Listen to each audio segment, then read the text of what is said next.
Hello प्यारे दोस्तों।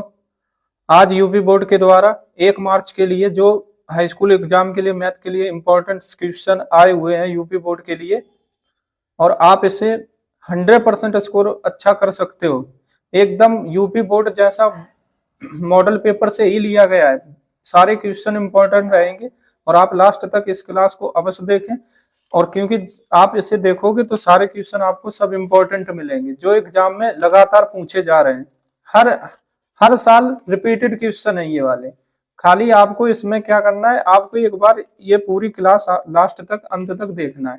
सारे क्वेश्चन लिए गए हैं और सारे क्वेश्चन आपके लिए इम्पोर्टेंट है। और 1 मार्च में आप भी अच्छा परफॉर्मेंस करो तो ये क्लास जरूर देखो। तो देख लो, सारे क्वेश्चन आपको मिलेंगे और आपको इसका लिंक भी पीडीएफ व्हाट्सएप में मिल जाएगा। आप इसका पीडीएफ भी ले सकते हो।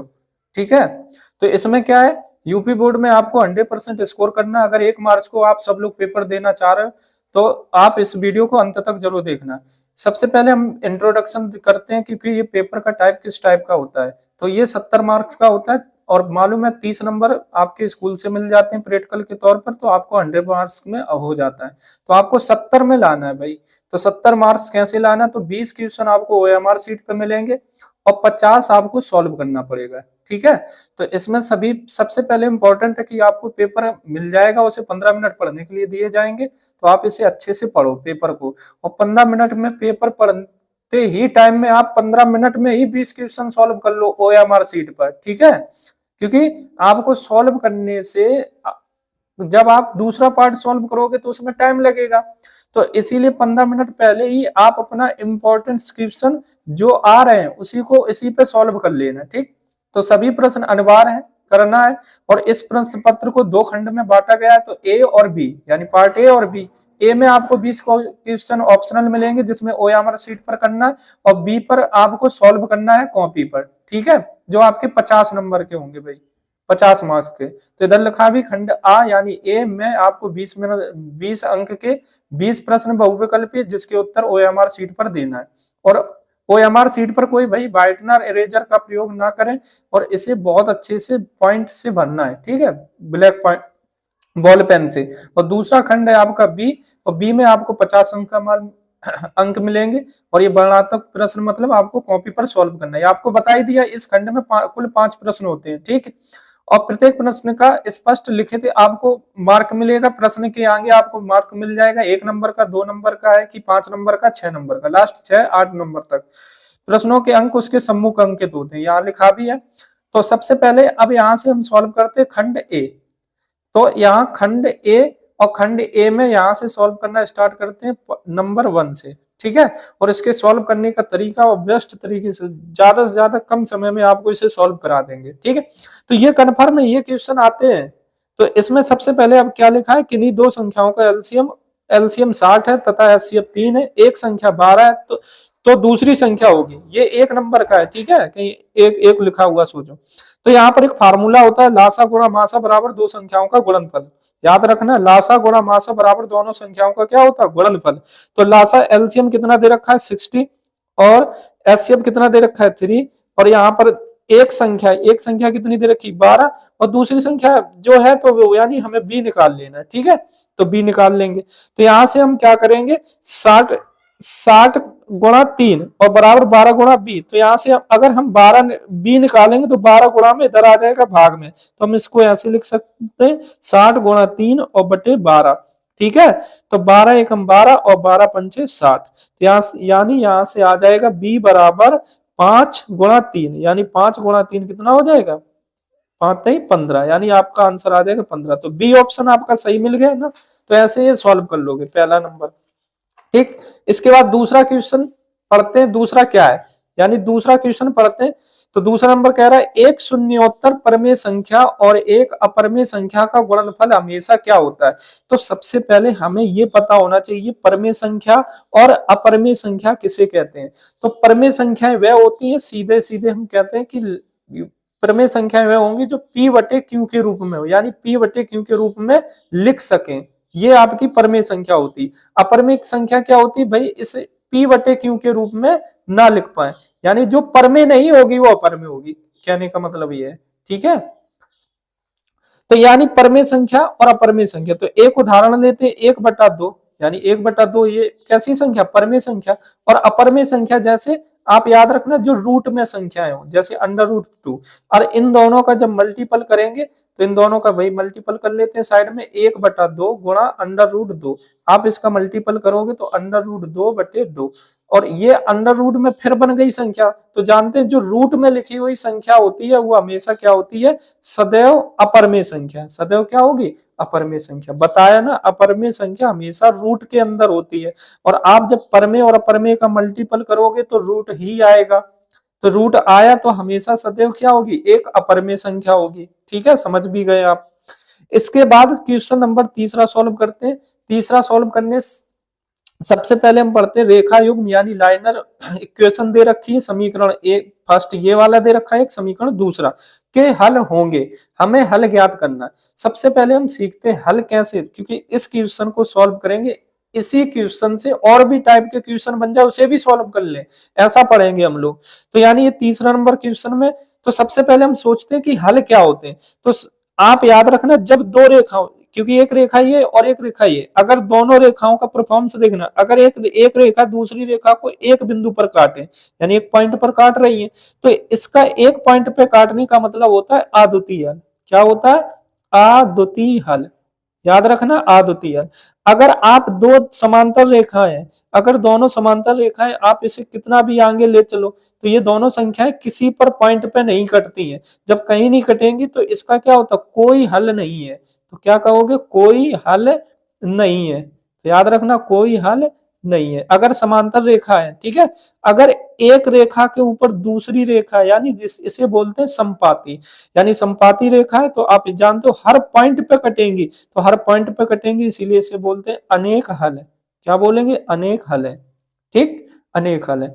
तो वही चीज यहाँ पर, तो सबसे पहले हम जानते हैं कि रेखा युग्म का जो समीकरण होता है रूप a1x प्लस b1y ऐसे लिख लेते हैं, यानी तुलना करने के लिए c1 बराबर 0, और इसे लिखेंगे a2x और प्लस b2y और प्लस c2 बराबर 0, यानी ये समीकरण दूसरा, ये पहला समीकरण और ये समीकरण नंबर दूसरा।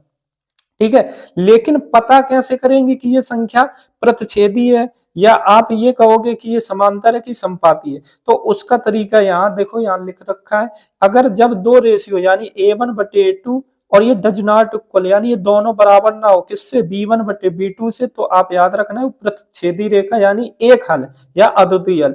अगर दो दो रेशियो आपस में बराबर है, a1/a2 बराबर b1/b2 और does not equal to c1/c2, तो याद रखना वो समांतर रेखाएं होती। अगर तीनों रेशियो बराबर हो तो याद रखना वो संपाती रेखा एक के ऊपर, और संपाती रेखा है तो फिर याद रखो संपाती रेखा से अनेक हल। समांतर रेखा कहीं नहीं कटती, कोई हल नहीं। प्रतिच्छेदी रेखा में एक पॉइंट पे कटती, इसीलिए अद्वितीय हल या एक हल। तो आप यहीं से आप सीख जाओगे कि आप कितना भी क्वेश्चन घुमाकर बोले आप याद कर लोगे और सॉल्व कर सकते हो, इतना बस फंडा याद रखना। तो सबसे पहले हम याद रखते हैं a1 की जगह कितना लिखा है, जब देखो x से तुलना हो गया तो a1 की जगह 1 लिखा है, तो a1 की जगह हमें 1 मिला। और b1 की जगह कितना लिखा है, b1 की जगह 2 लिखा है। और c1 की जगह कितना लिखा है, देखो ये प्लस माइनस माइनस वाला चिन्ह लेते हैं, माइनस का 5। इसी प्रकार यहाँ से देख लेते हैं a2 कितना लिखा है, तो आप यहाँ पर a2 देखते हैं, a2 कितना लिखा है 4, और b2 कितना लिखा है, तो b2 लिखा है 8, और c2 कितना लिखा है, तो c2 याद रखो भाई माइनस का 20। अब इसका हम क्या करते हैं, रेशियो ले लेते हैं a1/a2, तो यही भाई साइड में सॉल्व कर लेते हैं, जगह नहीं बच रही। तो यहाँ पर a1/a2 तो निकालते हैं, a1/a2 कितना है, देखते हैं a1 का मान 1 है, a2 का मान कितना है भाई 4, और b1/b2 चेक करते हैं, b1/b2 b1 कितना है, तो 2, और b2 कितना है 8, तो इसे सॉल्व करेंगे तो 1/4, इसका भी मान इतना ही आ रहा है। c1/c2 भी चेक कर लेते हैं, तो c1/c2 कितना है, माइनस का 5 और माइनस का 20, माइनस माइनस तो कैंसिल, 5 एकम 5 और 5 चौके 20, यानी 1/4। अरे तो इसमें तो सारे बराबर निकलते हैं, जब तीनों चीजें आपस में इक्वल हो, तीनों चीजें आपस में क्या है, इक्वल है, यानी A1/A2, B1/B2, C1/C2। तो आपको यहाँ बताया नहीं है, अगर तीनों रेशियो आपस में इक्वल है तो आप क्या कहोगे, संपाती रेखा। संपाती का मतलब होता है एक के ऊपर दूसरी रेखा, और एक के ऊपर दूसरी रेखा रखी होगी तो आप जानते हो अनेक हल होते हैं। तो आपका ऑप्शन इसमें कौन सा है, अपरिमित रूप से अनेक हल, यानी बी ऑप्शन। ऑप्शन देखो, सवाल एक था और तरीके आप कितने भी सवालों, ऐसे कितने भी टाइप के सवाल मिल जाएं तो आप ऐसे सॉल्व कर सकते हो, ठीक है। इसके बाद क्वेश्चन नंबर 4। तो कि आपको एक सवाल सॉल्व नहीं कराया, आपको तम इसी टाइप के कितने भी क्वेश्चन मिल जाए इसी से सॉल्व कर सकते हो, ठीक है। सारे इंपॉर्टेंट क्वेश्चन है और ये लास्ट तक वीडियो जरूर देखना, आपके लिए लाभ फायदेमंद होगी बहुत ज्यादा। वह सबसे बड़ी संख्या, सबसे बड़ी इसे हाईलाइट करना, सबसे बड़ी सबसे छोटी, ऐसा लिखा हो तो आप हमेशा हाईलाइट करना, जिससे 70 और 125 को विभाजित करने पर क्रमशः शेषफल 5 और 8 बचता है। भाई शेषफल ही क्यों बचे, क्योंकि शेष हमें सबसे बड़ी संख्या निकालनी जो इसे विभाजित भी करती है और हमें शेषफल भी मिलती है। तो ऐसे ज्ञात करने की सबसे बड़ी संख्या, क्योंकि हमें सबसे बड़ी संख्या निकालनी, तो ऐसी संख्या निकालने के लिए सबसे बड़ी संख्या का मतलब होता है हाईएस्ट, और हाईएस्ट का मतलब होता है हाईएस्ट कॉमन फैक्टर, यानी एचसीएफ। अगर छोटी कहता है तो एलसीएम, बड़ी कहता है तो एचसीएफ। इस चीज को याद रखना। अगर जब बोले शेषफल बचता है, इस चीज को याद रखो कि हमें जब शेषफल बचे तो जो क्रमशः बच रहा है, यानी 70 का शेषफल क्या बच रहा है, -5, और 125 का कितना बच रहा है, 8। तो यानी इसमें क्या किया करो, इसमें घटा लिया करो तो हमें संख्या मिल जाती है। यानी ये 65 थी और ये कौन सी थी, 117। यानी ये दो संख्याएं थी, कौन कौन सी, 65 और 117। तो इसका हमें एचसीएफ निकालना है। तो आप याद रखो, दो तीन विधियां होती है, जो आप विधि सॉल्व करते हो, डिवाइड या फैक्टर जो विधि आती है आप उसे सॉल्व कर दो। तो 65 का भाग 117 में देंगे तो एक बार, तो यानी 65 का एक बार गया तो 2, और यहाँ कितना आ गया, 42। 42 का भाग इसमें 65 में देंगे तो एक बार, तो 42 का 65 में 42 घटाएंगे तो 5 में 2 गया 3, और यहाँ पर कितना बचेगा, और 6 में 4 गया तो यहाँ आ जाएगा 2। इसके बाद 23 का भाग देंगे 42 में, तो 23 का भाग 42 में देंगे तो कितनी बार जाएगा, अरे सॉरी, यहाँ पे 7 में 5 जाएगा 2, और 11 में 6 जाएगा 5 आएगा, कितना आएगा 5। तो यहाँ 52 होगा, तो यहाँ 13 बचेगा, और यहाँ 52 आ जाएगा, ठीक है। और 13 चौको 52, यानी ये 52 से सॉल्व 13, यानी ऐसी संख्या जो आपको ये पूरा का जो क्या है, ये सारी संख्याओं को विभाजित करती है, इसलिए आपका ऑप्शन कौन सा होगा, बी, यानी ए, यानी 13 आ जाएगा। एक दूसरा भी तरीका, उसे भी देख लेते हैं, एक भाग विधि है, ठीक है। दूसरा तरीका क्या, गुणनखंड मेथड। गुणनखंड मेथड से कैसे, 65 का हम लिख सकते हैं 13 पचाई 65, यानी 13 गुणा 5, और दूसरी संख्या क्या आती है 117, और 117 का क्या हो जाएगा, 13 नमैया 117, 13 नमैया 117। अब इन दोनों में देखो कौन कौन कॉमन मिल रहा है, यानी 13 मिल रहा है, तो आपका आंसर 13 होगा। दोनों में जो भी तरीका आपको अच्छा लगे, क्योंकि सवाल जल्दी से होना चाहिए, क्योंकि ऑप्शन है, आपको गोला भरना है और कुछ नहीं करना है, सॉल्व तो दूसरे में करना पड़ेगा, खंड बी में। तो 3 के प्रथम गुणजों का योग निकालना, तो 3 के प्रथम 5 गुणजों का योग निकालेंगे तो प्रथम से देखो 3 एकम 3, 3 दूनी 6, 3 त्रिका 9, 3 चौक 12 और 3 5 15, इसका गुणज निकालना है। तो जोड़ लो भाई, सबको जोड़ना पड़ेगा क्योंकि गुणज का योग, तो सबको जोड़ सकते हो आप। यहाँ 15 12 27 और 9 36, 36 और 6 42 और 3 45, यानी आपने सबको जोड़ा तो कितना आ गया 45, ऑप्शन नंबर ए। इसके बाद दूसरा क्वेश्चन नंबर 6वां, द्विघात समीकरण के बारे में हमें कथनों में विचार करना। इसमें देखो दिए गए समीकरण के विभक्तिकर शून्य से कम है, और समीकरण के कोई मूल वास्तविक नहीं है, समीकरण के विभक्तर शून्य है, समीकरण के मूल वास्तविक है। तो ऑप्शन पढ़ने से ही हमें पता चला इसमें पूछना क्या चाहता है, इससे यानी इस सवाल में ये पूछना चाहता है कि आप विभक्तिकर निकालो। और याद रखना, विभक्तिकर निकालने का जो तरीका होता है, d बराबर b square minus 4ac, d बराबर बी स्क्वायर माइनस 4ac। अगर d का मान 0 से ज्यादा है तो मूल वास्तविक होंगे, अगर 0 से छोटा है तो मूल काल्पनिक होंगे, या फिर हम इसी चीज को ऐसे लिख सकते हैं, वास्तविक नहीं है। कैसे है, वास्तविक नहीं है, ऐसे भी लिख सकते हैं, दोनों एक ही मतलब हो, काल्पनिक नहीं है, काल्पनिक है या वास्तविक नहीं है, बात एक ही है। तो आप कहोगे d बराबर बी स्क्वायर माइनस 4ac, तो d निकालें कैसे, तो ये क्या है, bac क्या है, तो यहां से देखते हैं, ये द्विघात समीकरण का मानक रूप होता है ax square plus bx plus c और बराबर 0। तो यहाँ पर देखो ए की जगह कितना लिखा है, तो ए की जगह लिखा है, यहाँ सॉल्व करते हैं, ए की जगह लिखा है 2, बी की जगह कितना लिखा है -4 और सी की जगह कितना लिखा है +3। तो इसे विविक्तकरण निकालना, तो डी बराबर क्या होगा b² - 4ac। डी बराबर क्या है b² - 4ac। तो v का मान कितना है -4 का स्क्वायर कर लो, -4, a का मान कितना है 2 और c का मान कितना है 3। -4 का स्क्वायर करेंगे, एक चीज याद रखो, माइनस में कोई भी नेगेटिव संख्या अगर उसको स्क्वायर करेंगे हमेशा प्लस आता है, ठीक है। तो -4 का स्क्वायर करेंगे तो प्लस का 16, यानी 4 का वर्ग कितना हो गया 16। और यहाँ पर 4 दूनी 8, त्रिका 24, यानी -24 आ गया। इसे सॉल्व करो भाई, माइनस की ज्यादा वैल्यू है तो -8 आ जाएगा, 24 में 16 जोड़ोगे तो डी बराबर कितना आ गया -8। तो यहाँ पर एक चीज नहीं समझ में आ रही कि डी का मान क्या है, 0 से छोटा है। 0 से छोटा का मतलब माइनस, और माइनस का मतलब हो गया काल्पनिक। 0 से छोटा का मतलब क्या हो गया काल्पनिक। और या फिर इसी को हम क्या कह सकते हैं, वास्तविक नहीं है। क्या कह सकते हैं, वास्तविक नहीं है, ठीक है। तो ये आपका यहाँ से सब। अगर डी का मान 0 से, देखो 0 से ज्यादा है तो मूल वास्तविक बोल सकते हैं, डी का मान 0 आ जाता है तो मूल बराबर होते हैं। तो तीन ही कंडीशन यहाँ बन सकती है, पहली, दूसरी और ये तीसरी। और तीनों कंडीशन में जो आ रहा है वो आप बता सकते हो। अब देखो इसका ऑप्शन कौन सा मिल रहा है, तो आपका जो आंसर आ रहा है वो क्या है, मूल काल्पनिक होंगे या ऋणात्मक, माइनस का मतलब ऋणात्मक भी हो सकता है और वास्तविक नहीं है, ऐसे हो सकता है। तो पहला देखो ऑप्शन पढ़ते हैं, दिए गए समीकरण के विविक्त कर शून्य से कम है। आप बता सकते हो शून्य से कम का मतलब क्या हो गया, शून्य से कम का मतलब माइनस यानी निगेटिव, तो यानी पहला ऑप्शन सही है। समीकरण के कोई मूल वास्तविक नहीं है। जब मूल वास्तविक नहीं है तो है क्या, काल्पनिक है। क्या है, काल्पनिक है। और जानते हैं भाई जब वास्तविक नहीं तो काल्पनिक, और हमारा मूल निकला ही क्या है, काल्पनिक ही तो निकला था। तो दूसरा ऑप्शन यानी पहला दूसरा दोनों सही है।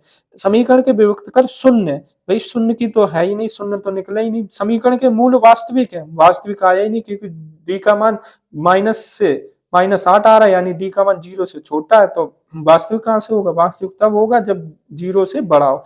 तो पहला और दूसरा, पहला दूसरा देखो इसमें ए नंबर में है कि बी नंबर में, तो पहला दूसरा ए नंबर में, यानी आपका नंबर ए ऑप्शन सही होगा, बी गलत है। इसके बाद आगे देखते हैं, सी भी चेक कर लेते हैं। तो सी चेक करेंगे यहाँ, तो सी तीसरा चौथा था नहीं था, केवल फर्स्ट था नहीं था। तो आपका ये ए नंबर ही सही होगा, ए नंबर पहला और दूसरा, पहला और दूसरा ये दोनों सही थे, तो ए नंबर आपका ऑप्शन सही होगा, ठीक। इसके बाद क्वेश्चन नंबर 7 में, ठीक। तो ये भी क्वेश्चन देखते हैं, ये भी निर्देशांक ज्यामिति का एक क्वेश्चन है और ये आता है भाई। तो ये कैसे निकालेंगे, ए ओ बी सी एक आयत है, आप जानते हो आयत की आमने सामने की भुजाएं बराबर होती हैं और विकर्ण भी बराबर होते हैं, और प्रत्येक कोण कितने अंश के होते हैं, 90 डिग्री के, ठीक। जिसके 3 शीर्ष ए ओ बी, यानी 3 शीर्ष दे रखे हैं, इसका विकर्ण हमें ज्ञात करना। तो विकर्ण कैसे ज्ञात करेंगे, तो सबसे पहले हम निर्देशांक ज्यामिति में जाते हैं। तो यानी ये जो क्षैतिज रेखा होती है इसे एक्स अक्ष कहते हैं, और ये लंबवत रेखा होती है इसे वाई अक्ष कहते हैं। इधर साइड वाला प्लस का होता है, इधर साइड वाला माइनस का होता है, यानी प्लस और ये माइनस। ऊपर वाला भी क्या होता है, प्लस का होता है। दूरियां होती हैं और नीचे वाली क्या होती है, माइनस की होती है। तो देखो एक है 0, यानी इसे ओ लिख रखा है। ओ का मतलब मूल बिंदु है, और मूल बिंदु का जो निर्देशांक होता है वो हमेशा क्या होता है, 0,0, 0,0। इसके बाद देखो 0,3, जब x का मान 0 है, जब x का मान 0 है तो हमेशा याद रखना वो y अक्ष पे मिलेगा। x का मान 0 है तो y अक्ष पे मिलेगा। और b कितना दे रखा है, 5,0। जब y का मान 0 हो, जब y का मान 0 हो तो x अक्ष पे मिलेगा, यानी ये b यहाँ मिल जाएगा, ये मिलेगा कितना 5,0, ठीक है। ये b और ये a। एक चीज यहाँ हम बता दें क्योंकि ये क्वेश्चन यहाँ से पूछा जाता है, जब x का मान 0 हो तो यानी वो रेखा का समीकरण क्या होगा, वो y अक्ष होगा। क्या होगा, y अक्ष। अगर y का मान 0 हो तो क्या होगा, x अक्ष पे होगा। कहाँ होगा, x अक्ष पे। ये चीजें याद रखना, क्योंकि जो दो पॉइंट होते हैं, यानी दो निर्देशांक, एक को भुज एक को कोटि बोलते हैं, यानी ये x और ये y, यानी ये x अक्ष पे होता है और ये आपका y अक्ष पे होता है, ठीक। अगर वही y का मान 0 हो रहा है तो x अक्ष पे मिलेगा, अगर x का मान 0 हो रहा है तो y अक्ष पे मिलेगा। इसे हम भुज बोलते हैं और इसे कोटि बोलते हैं। लास्ट वाले को क्या बोलते हैं, कोटि बोलते हैं। कोटि कहाँ मिलती है, फिर याद रखना, कोटि मिलती है y अक्ष पे, कहाँ पर, वाई एक्स पे, और भुज कहाँ मिलता है, एक्स एक्स पर, ठीक। और ये निर्देशांक का टाइप होता है एक्स कामा वाई, ठीक। और मूल बिंदु के बताई दिए, मूल बिंदु का होता है 0 कामा 0, ठीक। अब इसे सॉल्व करते हैं, तो यहाँ से देखो 1 2 3, 3 पॉइंट तो मिल गए, हमें एक और चाहिए था, लेकिन एक हमें तो क्या करना है, एक पॉइंट देखो यहाँ से ये दूरी और ये दूरी, तो एक पॉइंट यहाँ पर भी होगा, तभी तो आमने सामने की भुजाएं बराबर होंगी। तो ये दूरी यहाँ से यहाँ तक वाई की दूरी कितनी है, 3, वाई की दूरी 3 है, और यहाँ से यहाँ तक एक्स की दूरी कितनी, 5, तो 5 यहाँ है और 3 यहाँ, तो 3 के सामने ये 3 होगी और 5 के सामने ऊपर वाली 5 होगी। तो x का मान कितना है यहाँ पर, 5 कामा 3, यानी y का मान 3। तो यानी ये हमारा यहाँ समीकरण बन जाएगा। यहाँ एक समीकरण से, यानी ये ऐसे रखेंगे तो एक आयत बनेगा, तो आयत किस टाइप का बनेगा, तो यहाँ से हम अलग से बनाते हैं, यहाँ साफ। तो एक है ओ वाला है, तो ये 0 कामा 0 था, ठीक। और ये बी वाला था, ये कितना था, 5 कामा 0 था। और यहाँ पर ये हमने निकाला है सी कैसे निकाला है, ये दूरियां निकाल कर, ये 5 थी ये 3 थी, तो ये 5 और 3, तो 5 3, एक्स का मान 5 है और वाई का मान 3 है, इसलिए 5 कामा 3 रखा है, इसीलिए सी का मान आ गया। तो ये आ जाएगा 5 कामा 3, और ये कितना था, ए था आपका यहाँ 0 कामा 3, ठीक है, समझना। तो अब हमें विकर्ण निकालना है, तो ये दूरी ये विकर्ण होती कि नहीं होती, और जानते हैं आयत का प्रत्येक कोण कितने अंश का होता है, 90 डिग्री का। और यहाँ से यहाँ तक दूरी कितनी है, 5, और यहाँ से यहाँ तक दूरी कितनी है, 3। भाई ये जो y की दूरी है तो y की ही लेंगे, और ये x की दूरी है, यहाँ ये वाली x की थी तो हम x की ही लेंगे। x की कितनी है, इसमें 5 है, और इसमें कितनी y की है, 3, तो इसलिए कंफ्यूजन मत करना। तो यहाँ पर आप देखो, ये हमें विकर्ण निकालना है, विकर्ण ए बी निकालना है। तो विकर्ण देखो ये कैसा आएगा, पाइथागोरस प्रमेय से सॉल्व करेंगे, क्योंकि समकोण त्रिभुज है, तो समकोण त्रिभुज में पाइथागोरस प्रमेय लगाएंगे। तो लंब स्क्वायर है, तो यहाँ डायरेक्ट कर देते हैं, जल्दी से सॉल्व करो इसे।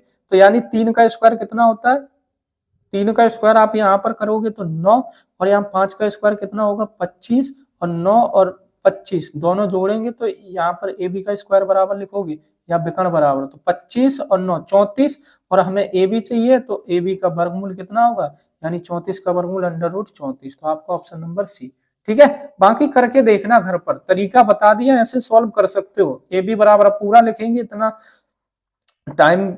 इतना टाइम भी नहीं लगाना इसमें भाई। ऑप्शन 1 नंबर का क्वेश्चन आप इतना लिखोगे, इतना करोगे, तो इतना टाइम क्यों करो बर्बाद। आप 3 का स्क्वायर करो, 9 आ गया, 5 का स्क्वायर करो, 25 आ गया, 25 9 34 हो गया, 34 का वर्गमूल √34 आ गया, बात खत्म। इतना सॉल्व आसान है, ठीक। यहाँ पर अब इसके बाद क्वेश्चन नंबर 8 पढ़ते हैं। यदि समीकरण x² प्लस kx माइनस 5/4 बराबर 0 का एक मूल 1/2 है तो k का मान ज्ञात कीजिए। सबसे पहले याद रखना, अगर जितनी घातें होती हैं, यानी समीकरण में जितनी घातें होती उतने ही हल होते हैं। तो यानी इसमें कितनी घातें, द्विघात समीकरण है, 2 घात है, तो एक हल दे रखा है, एक और निकालना है, क्योंकि 2 घात है तो 2 हल, 3 घात है तो 3 हल, ठीक। तो एक दे रखा है तो दूसरा निकालना है, तो ये किसका मान दे रखा है, x का, तो x बराबर 1/2। यहाँ पर हम x की जगह 1/2 रखेंगे, तो x का मान 1/2 रख दो यहाँ, तो 1/2 का whole square plus k, x का मान कितना, 1/2 माइनस 5/4 बराबर 0। अपने आप k निकल आएगा, आप x की वैल्यू यहाँ पुट करोगे तो k निकल आएगा, ठीक है। तो एक का स्क्वायर 1 आया, 2 का स्क्वायर 4 आया, जैसा लिखा बटे में तो बटे में लिख दो। k का गुणा 1 में करोगे तो k आएगा, बटे कितना आ गया, 2 माइनस 5/4 बराबर कितना आ गया, 0, ठीक है। इसके बाद सॉल्व करेंगे तो k/2, भैया हमें k निकालना, बाकी सब संख्या उधर पटको, जिसका यूज नहीं करना तो उधर ले चलो। तो माइनस का है तो उधर जाएगा, तो प्लस का 5/4, प्लस का उधर जाएगा, माइनस का 1/4। एलसीएम लोगे, दोनों में 4 4 है तो 4 आ जाएगा, 5 में 1 घट जाएगा, क्योंकि जब एलसीएम सेम होता है, ऊपर जो क्रियाएं होती हैं प्लस की है तो प्लस कर दो, माइनस की है तो माइनस कर दो। 5 में 1 घटाओगे कितना आएगा, 4, और 4 में 4 गया तो कितना आ गया, 1। भाई 4 का 4 में भाग दोगे 1 आया, तो यानी आपका आंसर क्या आएगा, यहाँ पर k/2 है वो बराबर कितना आ गया, 1। अब बटे में 2 है, तो जानते जो बटे में संख्या होती है, भाग में होती है, वो हमेशा कहाँ जाती, गुणा में। 2 का गुणा 1 में करेंगे तो 2 एकम 2, प्लस का 2 है कहीं ऑप्शन में, तो आपका ए नंबर ऑप्शन, ठीक है। इसके बाद क्वेश्चन नंबर 9, ये बहुत इंपॉर्टेंट क्वेश्चन है। समरूप त्रिभुज, सर्वांगसम त्रिभुज, ये क्वेश्चन पूछे जाते हैं। ठीक, तो इसका पूरा डाटा लिख रखा है, दे भी रखा है, आप इस चीज को समझ सकते हो, लेकिन हम बताएंगे कैसे। दो त्रिभुज समरूप होते हैं, कब समरूप होंगे, इसकी कंडीशन होती है। देखो दो त्रिभुज ले लिए, A B C P Q R, तो दो त्रिभुज समरूप होंगे। सबसे पहले याद रखना, समरूप का जो चिन्ह होता है ये वाला होता है, इसे डिफरेंस बोलते हैं। और जो सर्वांगसम होता है, कॉन्ग्रेंट, तो ये आपका इस टाइप का होता है, एक ये वाला और इसके बाद इक्वल। ठीक है, ये कॉन्ग्रेंट का होता है, यानी इसे सर्वांगसम बोलते हैं। ये भी क्वेश्चन पूछ लिए जाते हैं कभी कभी, सर्वांगसम का चिन्ह कौन सा है। तो यानी इसके बाद हमसे ये पूछा दो समरूप त्रिभुज कैसे होंगे, तो उसकी कंडीशन होती है समरूप त्रिभुज होंगे, यानी ये सॉरी ये ऐसा नहीं आएगा, सिर्फ ये वाला चिन्ह आएगा। तो यानी समरूप त्रिभुज ऐसे होंगे जब संगत कोण बराबर हो। संगत कोण का मतलब कैसे समझोगे, यानी जितना कोण ए है उतना कोण आपका पी है। जैसे इसे मान लेते हैं ये 30 डिग्री का है, तो ये भी कितने डिग्री का होना चाहिए, 30 का। ये कितना है, बी कितना है, अगर ये मान लेते हैं 70 डिग्री का है, तो ये क्यू भी कितना होना चाहिए, 70 डिग्री का। और ये सी कितना है, सी अब देखो 70 30 कितना हो गया, 100, तो ये कितना बचेगा, 80 बचेगा, क्योंकि 180 डिग्री होता है। तो यानी ये भी कितना होना चाहिए, 80। ठीक, तो यानी ये जब संगत कोण आपस में बराबर होंगे, ए पी से बराबर, बी क्यू से बराबर, सी आर से बराबर, अगर जब संगत कोण बराबर होंगे तब भी आपका त्रिभुज कैसे होंगे, समरूप त्रिभुज। और दूसरी कंडीशन क्या है, इनकी भुजाओं का अनुपात ए बी बटे पी क्यू। इस त्रिभुज की ए बी ले लिया, इस त्रिभुज की पी क्यू ले लो, इस त्रिभुज की बी सी ले लिया, इस त्रिभुज की क्यू आर ले लो, इस त्रिभुज का ए सी ले लिया, इस त्रिभुज का पी आर ले लो। अगर ये तीनों आपस में बराबर हैं तो संगत भुजाएं समान अनुपात में, यानी अगर संगत भुजाएं अनुपात में होंगी बराबर में, तो अभी क्या होंगे, समरूप त्रिभुज होंगे। तो कंडीशन पढ़ते हैं, यहाँ पर पूरा डाटा अच्छे से बताया है, और वही चीज यहाँ पर आप समझ सकते हो। पहला देखो समझते हैं, यदि इनके संगत कोण बराबर हो, तो आपको बताया कि समरूप त्रिभुज तभी होंगे जब इसके संगत कोण क्या होंगे, बराबर। तो ये नंबर तो सही है। इसके बाद बी पढ़ते हैं, इनकी संगत भुजाएं एक ही अनुपात में होती है, यानी एक ही अनुपात, यानी समान अनुपाती होंगी। तो आप जानते हो समान अनुपात ये लिखा है, समान अनुपात होगा तभी ये आएंगे। तो आप ए और बी, तो ए बी ऑप्शन में कौन सा है, उपयुक्त उपयुक्त दोनों, यानी जो ऊपर लिखे हैं वो दोनों है, तो ना तो ए करना ना बी करना, ये ऑप्शन करना सी। ठीक है, क्योंकि ये बता रहे दोनों सही ऊपर वाले, कहीं कर दो ए वाले में गोला लगा दो, गलत कर लोगे। ठीक है, तो ये आपको यहाँ सी नंबर में ए बी सी ऐसे दे रखे होंगे, तो ए का गोला ऐसे, बी ये खाली वाले होते हैं, तो यहाँ पे आपको सी में ऐसे भर देना। ठीक, ए मत कर देना, बी मत कर देना, क्योंकि ये ऑप्शन आपका सबसे उपयुक्त दोनों, क्योंकि ये दोनों की बात इसमें की गई है। ठीक, इसके बाद क्वेश्चन नंबर 10 में इंपॉर्टेंट क्वेश्चन है, ये भी समझते हैं। यदि एक समकोण त्रिभुज है, समकोण त्रिभुज एबीसी में कोण सी 90 डिग्री का, एसी 3 सेंटीमीटर और बीसी 4 सेंटीमीटर, तो बिंदु सी से जाने वाली माध्यिका की माप ज्ञात कीजिए।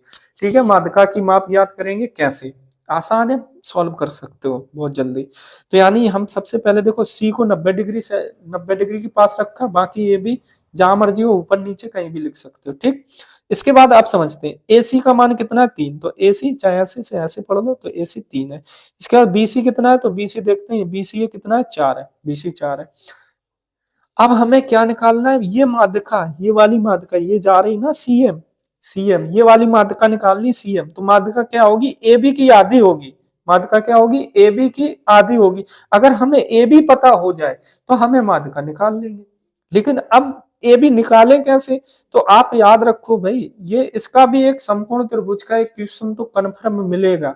कैसे, समकोण त्रिभुज में एक चीज सबसे इंपॉर्टेंट है, आप बहुत कक्षा 9th से में ही पढ़ा होगा, पाइथागोरस प्रमेय। कौन सी प्रमेय, पाइथागोरस प्रमेय। तो पाइथागोरस थ्योरम या प्रमेय को हम पढ़ेंगे, पाइथागोरस प्रमेय को पढ़ेंगे कैसे, क्योंकि इसका होता क्या, कण का स्क्वायर, कण स्क्वायर बराबर क्या होता है, लंब स्क्वायर और प्लस आधार स्क्वायर, ये फार्मूला होता है। इसको एक बार रट लो या याद कर लो, इसका एक क्वेश्चन मिल जाएगा आपको। ठीक है, तो कण का स्क्वायर बराबर क्या होता है, लंब स्क्वायर प्लस आधार स्क्वायर। कण स्क्वायर बराबर क्या होता है, लंब स्क्वायर प्लस आधार स्क्वायर। तो यहाँ पर देखो कण कण कण कण कैसे पता करेंगे, क्योंकि जो समकोण के सामने वाली भुजा होती है उसी को हम कण या हाइपोटेनस बोलते हैं, उसी को हम क्या बोलते हैं, कण या हाइपोटेनिस, कण या हाइपोटेनिस। ठीक, तो यानी ये कैसे निकालेंगे, तो ये वाली भुजा आपकी कण है, तो हमें ए बी निकालना है, तो ए बी का स्क्वायर कर दो, लंब कितना है 4 है तो 4 का स्क्वायर कर दो, आधार कितना 3 है तो 3 का स्क्वायर कर दो। तो ए बी का स्क्वायर बराबर कितना होगा 4 का स्क्वायर 16 और 3 का स्क्वायर 9।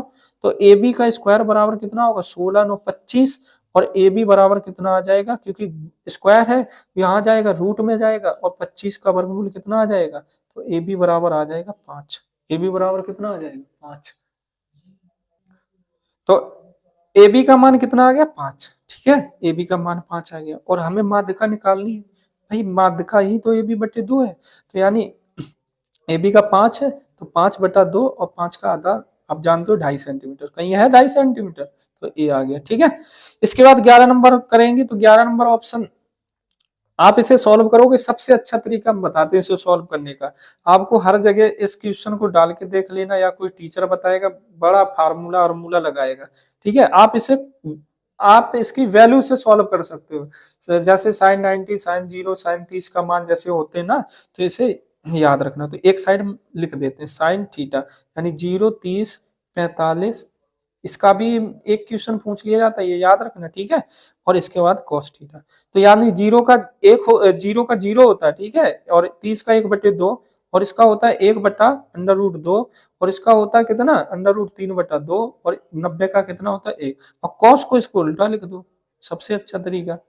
ठीक है, उल्टा लिख देते हैं और 90 का कितना होगा ये वैल्यू होती है, वैल्यू याद कर लेना। ठीक, बाकी 10 का निकालोगे इसके डिवाइड कर लेना, उसकी भी एक वीडियो बना के डाल देंगे तो आप सॉल्व करते रहना। त्रिकोणमिति का चैप्टर है, बाकी इससे ही पूछा जाता है कॉस साइन का, सबसे इंपॉर्टेंट है कॉस साइन।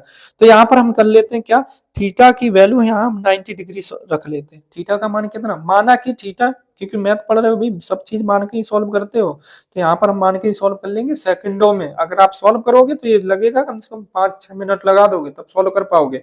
तो यहाँ थीटा का मान कितना 90 डिग्री, तो यहाँ 90 रखेंगे तो साइन 90 माइनस कॉस 90। क्या आप 90 रखने से 1 आ रहा है, तो चेक कर लेते।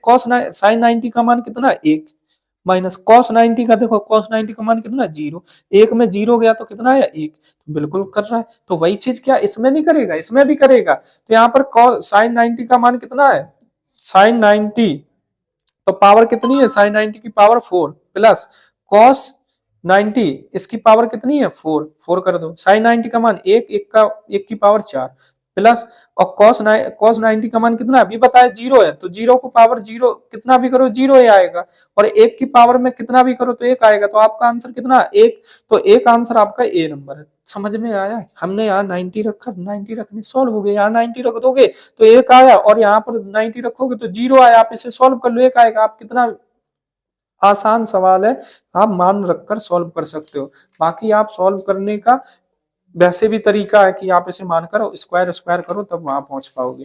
ठीक है, तो एक वही आ रहा था। ठीक है, ये तो ऑप्शन थे नहीं। इसके बाद क्वेश्चन नंबर 12, क्वेश्चन नंबर 12 को सॉल्व करेंगे साइन 2a बराबर 2 साइन ए। तो इसे सॉल्व करेंगे, हमें कोण ए का मान ज्ञात करना। तो याद रखना साइन 2a का मान कितना होता है, यानी हम जानते हैं साइन 2 थीटा बराबर होता है 2 sine theta into cos theta. ठीक है, तो यहाँ पर रखेंगे इसे सॉल्व करने के लिए। तो यहाँ पर लिख सकते हैं 2 साइन ए कॉस ए और बराबर आ जाएगा 2 साइन ए। तो यहाँ से साइन ए कैंसिल, 2 से 2 भी कैंसिल, तो यहाँ पर कॉस ए बराबर कितना आ गया 1। तो यहाँ से कॉस ए और 1 की वैल्यू देखो, ये बताते हैं एक बार दोबारा से 1 की वैल्यू देखो, यहाँ पर दोबारा से बताते हैं। देखो कॉस 1, तो कॉस 1 कहाँ मिलेगा 0 पर, कॉस 1 कहाँ मिलेगा 0 पर, कॉस 1 कहाँ मिलेगा 0 पर, देख लो एक बार कॉस 1 कहाँ मिलेगा 0 डिग्री। तो यहाँ पर मान रख लेते हैं, यहाँ पर कितना आ जाएगा, देखो 1 का मान क्या है कॉस 0 के मान होता है, कॉस से कॉस कैंसिल, तो ए बराबर कितना आ गया 0 डिग्री, ए बराबर कितना आ गया 0 डिग्री। तो ए बराबर 0 डिग्री आपका आंसर ये हो गया। ठीक है, इसके बाद आप सॉल्व करोगे टेन थीटा बराबर 4 टेन थीटा बराबर 3। इसे भी दो तरीके से सॉल्व कर सकते हैं, लेकिन आप सबसे अच्छा है कि आप त्रिभुज मानकर सॉल्व करो। टेन थीटा बराबर कितना है 3/4 और टेन जो वैल्यू होती है वो लंब बटे आधार, टेन को हम यही तो बोलते हैं लंब बटे आधार। तो यहाँ पर ऐसे मान लेते हैं, अगर ये 90 डिग्री का कोण है, अगर ये थीटा मान लेते हैं थीटा के सामने वाली भुजा क्या होती है, लंब होगी, ये आधार होगी। कर्ण अब बार बार वही 3 4 3 4 3 4, तो ये कितना होगा 5, 3 का स्क्वायर 9, 4 का स्क्वायर 16, 16 9 25 और 25 का वर्गमूल 5। ऐसे याद भी कर लो, क्यों बार बार निकालना भाई, 3 4 5 का एक ट्रिपलेट होता है। तो ये 5 आ गया ना, कर्ण कितना आ गया 5, लंब तो 3 है और आधार 1 है। तो यहाँ पर सॉल्व कर लेते हैं। 4 साइन थीटा का मान कितना होता है, साइन होता है, इसे ऐसे याद कर सकते हो लाल बटे कक्का से, ठीक है, सबको पता भी हो शायद। ये साइन का मान होता है और ये कॉस का होता है और ये टेन का होता है लास्ट वाला, ठीक है। थीटा थीटा मान लो ये। तो साइन का लंब बटे कर्ण, तो लंब बटे कर्ण, लंब कितना है 3, कर्ण कितना है 5, ठीक है। माइनस कॉस, कॉस क्या होता है आधार बटे कर्ण, तो आधार कितना 4 है और कर्ण कितना 5 बटे, इसके बाद सेम सेम वही है, क्यों बार बार उसी को देखना, ठीक है। प्लस प्लस खाली लगाना 4/5। इसमें देखो 4 3 12, 12 माइनस 4, क्योंकि नीचे एलसीएम सेम है, बताया था इससे पहले। 4 3 12 और प्लस 4 और नीचे एलसीएम सेम है, 5 से 5 कैंसिल हो जाएगा, ऊपर आ जाएगा 12 में 4 गया 8 और नीचे 12 4 16, और आप इसे कैंसिल करोगे 8 1 8, 8 2 16, 1/2। तो ऑप्शन आपका नंबर कौन सा है, सी, ठीक। सॉल्व कर लोगे। ऐसे इसे 14 नंबर सॉल्व करोगे तो सेक है, सेक ए प्लस टेन है और दूसरे क्वेश्चन में लिखा 1 माइनस साइन ए का मान ज्ञात करना है। तो हम जानते हैं सेक, सेक ए किसका उल्टा होता है, तो आप कहते हो सेक जो है वो कॉस का उल्टा, यानी 1/cos ए, और प्लस टेन को हम क्या लिख सकते हैं, साइन ए बटा कॉस ए, साइन ए बटा कॉस ए, ठीक है। दूसरे कोष्टक में क्या लिखा है 1 माइनस साइन, दूसरे कोष्टक में 1 माइनस साइन। इन दोनों में एलसीएम क्या है कॉस ए, इन दोनों में एलसीएम क्या कॉस है, तो ये आ जाएगा 1 प्लस साइन है, 1 प्लस साइन है लिख लो, और इसमें क्या है 1 माइनस साइन है, 1 माइनस साइन है। इन दोनों में देखो ऊपर एक क्वेश्चन में प्लस भी है, क्वेश्चन में माइनस भी, तो क्या होता है ए स्क्वायर माइनस बी स्क्वायर, एक का स्क्वायर एक माइनस बी का यानी साइन का स्क्वायर साइन स्क्वायर, और नीचे आ जाएगा कॉस ए, ठीक। और 1 माइनस साइन स्क्वायर ए क्या होता है कॉस स्क्वायर ए, और नीचे आ जाएगा कॉस ए, ठीक है। कॉस से ये स्क्वायर कैंसिल हो जाएगा तो ये आ जाएगा आपका कॉस ए। तो ऑप्शन कौन सा आपका डी, ऑप्शन कौन सा है डी, ठीक है। कॉस ए आ रहा, इसका एक फार्मूला होता है, इसे बता देते हैं, sine square theta plus cos square theta बराबर 1, इससे सॉल्व किया था, ठीक है। तो यानी यहाँ से अगर आप साइन निकालोगे तो ऐसे लिख सकते हो 1 माइनस कॉस स्क्वायर थीटा, और अगर यहाँ से कॉज स्क्वायर निकालोगे तो ये आ जाएगा 1 माइनस साइन स्क्वायर थीटा, ऐसे निकाल के सॉल्व कर लोगे, ठीक। ये बता भी दिया, जो इंपॉर्टेंट फार्मूले वो लिखते भी जा रहे हैं, आप उसे नोट भी कर सकते हो। यदि त्रिज्या 8 सेंटीमीटर वाले एक वृत्त वृत्त के त्रिज्यखंड का कोण थीटा डिग्री दे रखा है, त्रिज्यखंड का माप ज्ञात है। सबसे पहले हम त्रिज्यखंड जानते हैं, ये वृत्त है, वृत्त का एक केंद्र है, त्रिज्याओं के द्वारा जो घेरा हुआ क्षेत्र होता है, त्रिज्याओं के द्वारा जो घेरा हुआ क्षेत्र होता है वो क्या कहलाता है त्रिज्यखंड, क्योंकि केंद्र से परिधि की दूरी क्या कहलाती है त्रिज्या, जो यानी ये क्षेत्र है आपका, ये क्या कहलाएगा त्रिज्यखंड। तो ये कितना क्षेत्र है, तो यानी ये याद रखना है थीटा मान लेते हैं, कितना है थीटा डिग्री, ठीक। क्योंकि यहाँ पर कोण डिग्री में ही चलते हैं, थीटा डिग्री है 30 डिग्री है 40 डिग्री 50 60 जितना भी हो उतना से निकाल। तो आप कहोगे पहले कोण है कितना पाई आर स्क्वायर, वृत्त का पूरा कितना है पाई आर स्क्वायर, और जिसमें त्रिज्यखंड का कितना है थीटा, कितने में 360 डिग्री, क्योंकि वृत्त का क्षेत्रफल कितना होता है 360। तो ये ऑप्शन कहीं मिल रहा है पाई आर स्क्वायर थीटा बटे 360, यानी ए नंबर, ठीक। बाकी तो मिल नहीं रहे तो वही होगा। इसके बाद क्वेश्चन नंबर 16, एक सुराही निम्नलिखित का संयोजन है। तो सबसे पहले सुराही जानते हैं, सुराही देखी भी हो आप लोगों ने, नीचे इस टाइप से घड़ा बना होता है और ये ऐसा होता है, ये सुराही होती है, ठीक है। तो आप जानते हो कि जो ये ऊपर बन रहा है इसे बेलनाकार बोलते हैं, यानी बेलन हो गया, और नीचे जो बना है ये क्या है, ये गोला है, यानी एक गोला टाइप का है, ठीक। तो यानी बेला और गोला और प्लस बेलन का जो कॉम्बिनेशन है वही आपका सुराही बनेगा। तो गोला और बेलन का कॉम्बिनेशन ए नंबर, ठीक, ये हो जाएगा। इसके बाद क्वेश्चन नंबर 17, 1 से 10 तक की धनात्मक विषम संख्याओं का माध्य ज्ञात करना है। तो 1 से 10 तक की धनात्मक विषम संख्याओं का, तो 1 से 10 तक की निकाल दें तो क्या होगी 1 3 5 7 9, यही तो होंगे। और हम जानते हैं जो माध्य निकालने का तरीका होता है, सारी संख्याएं जोड़ दो बटे जितनी संख्या उतना भाग कर दो, एक जोड़ते हैं 1 प्लस 3 प्लस 5 प्लस 7 प्लस 9, और बटे कितनी संख्या है टोटल, तो 1 2 3 4 5, यानी 5 का भाग कर दो। तो यानी 1 और 3 4 5 9 और 9 7 कितना हो गया 16 9 25, और नीचे कितना है 5, 5 से काटोगे 25 को 5 आएगा, ऑप्शन नंबर आपका कौन सा है डी, ठीक है। इसके बाद 17 हो गया। इसके बाद 18 नंबर, इसमें हमें आंकड़ों की माध्यिका ज्ञात करनी है। 18 नंबर पे सारे क्वेश्चन लिए हैं जो पूछे जाते हैं, ये सारे माध्यिका माध्य ये भी इंपॉर्टेंट है, एक एक नंबर के, बाकी 4-4 नंबर के भी आते हैं क्वेश्चन, पीछे मिलेंगे आपको, ठीक है, अभी बताएंगे उसे भी कैसे सॉल्व करना है। तो यानी आंकड़ों की माध्यिका क्या ज्ञात करनी, माध्यिका दो प्रकार से निकाल सकते हो। अगर पद सम है तो कैसे निकालेंगे, और पदों की संख्या विषम है तब कैसे निकालेंगे, ठीक है। अगर सम है तो n/2 वहां पद, और प्लस इसका नेक्स्ट यानी अगला कर देना, ठीक है, इसके अगला यानी नेक्स्ट पद याद रखना, नेक्स्ट पद इसके आगे, और बटे 2। और विषम पद क्या होता है, n+1/2 वहां पद, यानी जितने पद हो उसमें एक जोड़ के आधा कर देना, ठीक। तो यहाँ पर हम जोड़ते हैं। सबसे पहले एक और तरीका है, इसका एक और तरीका है, इसे चाहे आरोही क्रम में लिखो या अवरोही क्रम में, आरोही या अवरोही क्रम, ये इंपॉर्टेंट है, ये चीजें जरूर लिख लेना, ठीक है। तो यानी इसमें करते हैं, तो पहले तो देखते हैं क्रम कैसा लिखा है, 13, 15, 16, 17, 19, 20, यानी बढ़ते हुए क्रम में लिखा, आरोही क्रम में लिखा है, तो ठीक है, लिखना भी नहीं पड़ा। लेकिन सबसे पहले पद जोड़ते हैं। टोटल पद कितने, 1, 2, 3, 4, 5, 6, 6, और 6 कैसी संख्या है, सम यानी इवन है। और सम संख्या का जो माध्यिका है वो क्या आएगी, सम संख्या की माध्यिका क्या आएगी, इधर सॉल्व कर लेते हैं। सम संख्या की माध्यिका क्या है, यहाँ फार्मूला लिखा है n/2 यानी 6/2वां पद, और प्लस इसका नेक्स्ट का मतलब 6/2, तो 6/2 प्लस 1 यानी 6/2 में एक जोड़ लेना, ठीक है, और बटा 2, तो 6/2वां पद का मतलब तीसरा पद, और प्लस 6/2 यानी 3 और 1 4, पहले भी बताया अगर ये तीसरा पद है तो चौथा पद आएगा, ठीक, और बटे कितना आ जाएगा 2। तो तीसरा पद कितना है इसमें 16, और चौथा पद कितना है 17। देखो 1, 2, 3, तीसरा पद ये आ गया और चौथा पद ये आ गया, तो जोड़ लो 16 + 17 और बटे 2, तो दोनों जोड़ेंगे 16 17 कितना हो गया 33, और 33/2, 33/2 है कहीं ऑप्शन में, ऑप्शन नंबर सी, ठीक है। ऐसे सॉल्व कर लेना, ऐसे सारे तरीके सॉल्व हो जाएंगे। इसके बाद 19 नंबर क्वेश्चन, ये तो पक्का 1 नंबर का पूछा जाता है। बहुलक, माध्यिका और माध्य में ये तीनों रिलेशन होते हैं। बहुलक बराबर 3 गुणा माध्यिका -2 माध्य, ये रिलेशन होता है। इसमें दो चीजें देकर एक तीसरी चीज पूछेगा। तो बहुलक कितना है इसमें देख लेते हैं।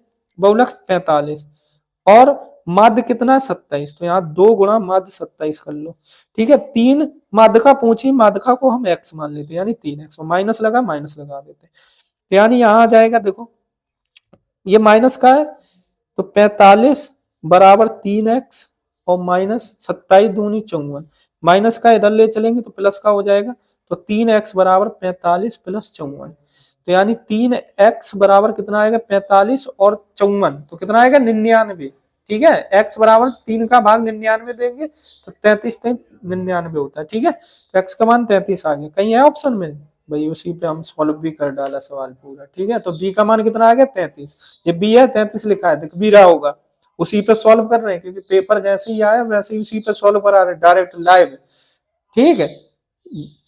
इसके बाद क्वेश्चन नंबर 20, जब एक पासे को फेंका जाता है तो 3 से छोटी एक सम विषम संख्या आने की प्रायिकता ज्ञात करनी। एक छोटी 3 से छोटी एक सम विषम संख्या, 3 से छोटी एक विषम संख्या कौन सी हो सकती है, एक हो सकती है ना भाई। तो सबसे पहले आप पासा फेंकोगे तो क्या क्या निकल सकता है, 1 2 3 4 5 6, यानी यही तो आता है पासा फेंकने, 6 निकलेगा, 4 या 5 या 3 2 1, यानी टोटल कितने परिणाम निकलते हैं, 1 2 3 4 5 6 निकलते हैं, ठीक है। और जिसमें बोला क्या 3 से छोटी एक सम संख्या, तो आपके अकॉर्डिंग प्रायिकता क्या है, तो 3 से छोटी आपकी एक ही संख्या आती है विषम, वो है 1, 3 से छोटी एक ही तो है संख्या, ये p बोल सकते हैं, ठीक है। तो इसकी प्रायिकता निकालेंगे, तो प्रायिकता निकालने के लिए क्या होगा, तो यानी 1 है और टोटल में कितने है 6, तो 1/6 आ जाएगी। आपके अनुकूल प्रायिकता, आपके अनुकूल की प्रतिशत संख्या कितनी है 1, और टोटल कितनी है 6, तो 1/6 नीचे टोटल लिखा जाता है, ठीक। तो 1/6 ऑप्शन ए। ऐसे आपको OMR 20 क्वेश्चन आपको सॉल्व करने हैं OMR शीट पर, ठीक है। तो OMR से सारा फुल डिटेल सोल्यूशन किया इसलिए टाइम लगा है, अन्यथा आप इसे 15-10 मिनट में आप इसे सॉल्व कर सकते हो जितने टाइम में आपको पेपर दिया जाता है, ठीक। और आपको ऐसे सॉल्व करने का तरीका, क्योंकि ट्रिक्स से भी बताया और कितनी जल्दी आप सॉल्व कर सकते हो ये भी बताया। इसके बाद खंड बी, यानी इसका खंड बी में आपको 50 नंबर का है, इसे कैसे सॉल्व करेंगे लास्ट तक जुड़े रहना, ठीक है। जो जो इंपॉर्टेंट होगा वो आपको बताएंगे। तो सबसे पहले आप खंड पहला ये 5 प्रश्न होते हैं, ठीक है। इस टाइम में इसके अकॉर्डिंग अंदर क्वेश्चन अलग अलग होते हैं, ठीक, वो नंबर वाइज बटे होते हैं। तो इसमें देखो खंड बी का फर्स्ट क्वेश्चन में 5 प्रश्न मिलेंगे, सभी करना है, ठीक। तो ये दो नंबर के होते हैं। इसमें क्या है, एक आभाज्य यानी नंबर सिस्टम से एक क्वेश्चन आता है, नंबर सिस्टम से एक क्वेश्चन, आपको आभाज्य संख्या ये याद होनी चाहिए और पता भी होना चाहिए। बाकी अगर इसकी डिटेल चाहिए तो आप लिंक कमेंट करके बता देना, तो इसकी सारी डिटेल, ये नंबर सिस्टम, और ये इंपॉर्टेंट है, ट्रिग्नोमेट्री फंक्शन यानी त्रिकोणमिति से भी पूछा जाता है, तो इसे भी डिटेल से बताए। मेंसुरेशन वेरी इंपॉर्टेंट, क्षेत्रमिति से है, आपको 1-2 सवाल मिलेंगे, जैसे आपको बेलन पढ़ लो, शंकु पढ़ लो, ठीक है, शंकु पढ़ लो, घन है, ये इंपॉर्टेंट है, जैसे बेलन का आयतन पाई आर स्क्वायर इंटू एस, शंकु का इसका आधा होता है, बेलन का आधा होता है, ठीक है, सॉरी तिहाई होता है ऐसे, और घन का जानते हो ए क्यूब होता है, घनाभ का लंबाई गुणा चौड़ाई गुणा ऊंचाई। इसका डिटेल चाहिए तो बता देना कमेंट में, ठीक। इसके बाद क्वेश्चन इस ये है, तो इसमें माध्यिका और प्रायिकता भी इंपॉर्टेंट है जो पूछी जाती है। माध्य निकालना, इसका मिड पॉइंट निकालना होता है, 20 में 10, 20 10 30, 30 का आधा 15, ऐसे इसका जितना डिफरेंस है 25 आएगा, 35 आएगा, फिर 45 55 इस टाइप से आगे तक निकाल सकते हैं। फिर उसका मल्टीपल करके इसका तो जो माध्य आता है सिग्मा एक्स बार बराबर सिग्मा एफ एक्स बटे सिग्मा एफ, ऐसे निकालेंगे। ऐसे भी इंपॉर्टेंट है 2 नंबर का, और एक 4 नंबर में पूछा जाता है। इसके बाद क्वेश्चन नंबर अंगा, तो ये आपका निर्देशांक ज्यामिति से इससे पहले सॉल्व भी किया था, निर्देशांक ज्यामिति से भी एक क्वेश्चन आता है, निर्देशांक ज्यामिति से भी इंपॉर्टेंट एक क्वेश्चन। नंबर सिस्टम, त्रिकोणमिति, मेंसुरेशन, और आपका माध्य और माध्य का बहुलक, ये इंपॉर्टेंट है। और इसके बाद आपका अंगा नंबर में ये निर्देशांक ज्यामिति कोऑर्डिनेट जियोमेट्रिक बोली जाती, यानी निर्देशांक ज्यामिति से भी आपका एक क्वेश्चन मिलता है, इससे पहले सॉल्व भी कर लिया है, ठीक। ये देखो एक दूसरा भी मिल गया निर्देशांक ज्यामिति का। इसके बाद खंड दूसरा, तो सॉरी खंड दूसरे का बी का दूसरा क्वेश्चन, 5 प्रश्नों को हल करना, 5 प्रश्न आप इसमें 6 में कोई भी 5 सॉल्व कर सकते हो।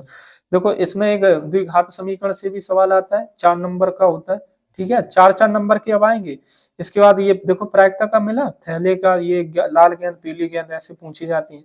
आप इसे सॉल्व करने का बढ़िया तरीका, लाल गेंद हो तो आप देखो टोटल लाल है कितनी, 3 है, लाल गेंद कितनी, 3 है, टोटल में कितनी है, टोटल गेंद कितनी, 3 और 5 8, यानी देखो सॉल्व हो गया 3/8, यानी लाल गेंद की प्रायिकता है।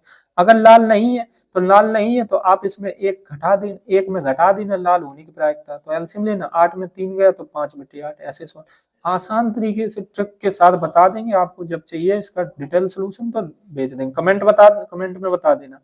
इसके बाद देखो फिर इसका बारंबारता या माध्य का एक क्वेश्चन देखो 4 नंबर का आया, जो आपको बोलो कन्फर्म है, ये जो सवाल है ये यूपी बोर्ड के ही डिटेल क्वेश्चन जो पूछे गए हैं वही हैं। इसके बाद आपको यहाँ पर नंबर पे आधारित, संख्याओं पर आधारित क्वेश्चन दिए जाते हैं, 2 संख्याओं का योग इतना है, संख्या पलटने पर अंतर या संख्याओं के अंतर, ये भी पूछा, और ये 6 नंबर का आता है, ठीक है।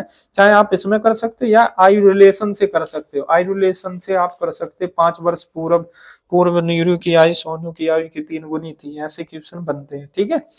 इसके बाद क्वेश्चन नंबर अथवा में था, चाहे ये कर लेते चाहे आप।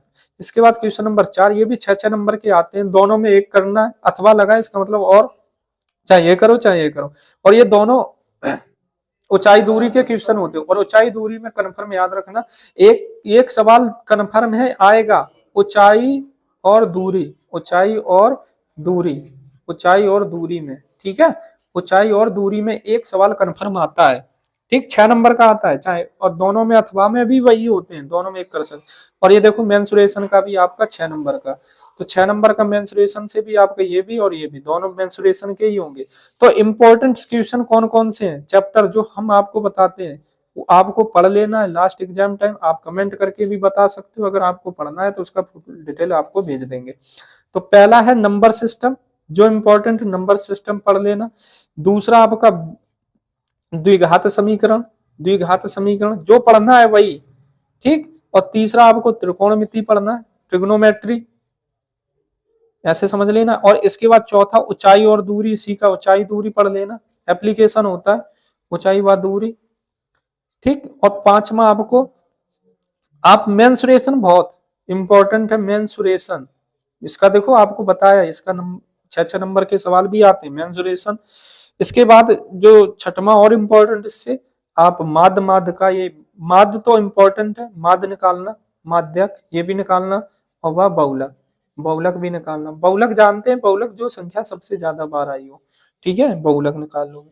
सातवां इंपॉर्टेंट है, आप इसमें और पढ़ सकते हो सातवां में कि आप इसमें प्रायिकता, एक प्रायिकता का क्वेश्चन आता है, बहुत आसान होता है, और आप उस क्वेश्चन को छोड़ देते हो, जबकि वो क्वेश्चन आपको 6 नंबर आपको ऐसे ही दिए जाते हैं, 6 का भी आ सकता है और 4 का तो कंफर्म होता है क्वेश्चन आता है, ठीक है।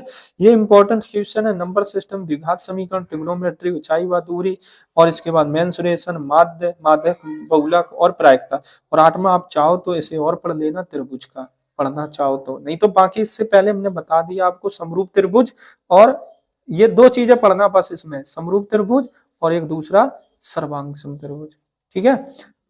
ऐसे आपको इतना पढ़ लेना, और 1 मार्च में आप, 1 मार्च के दिन आप पेपर में आप 100% स्कोर करोगे, ये गारंटी है, ठीक है। तो आपको क्लास अच्छी लगी है तो लाइक और कमेंट जरूर करना, और आप अपने कमेंट में जरूर बताना कौन सा चैप्टर आपको पढ़ना है, सारे पढ़ने कि एक कोई जिसमें आपको नहीं आता समझ में वो आपको बता सकते हो, ठीक है।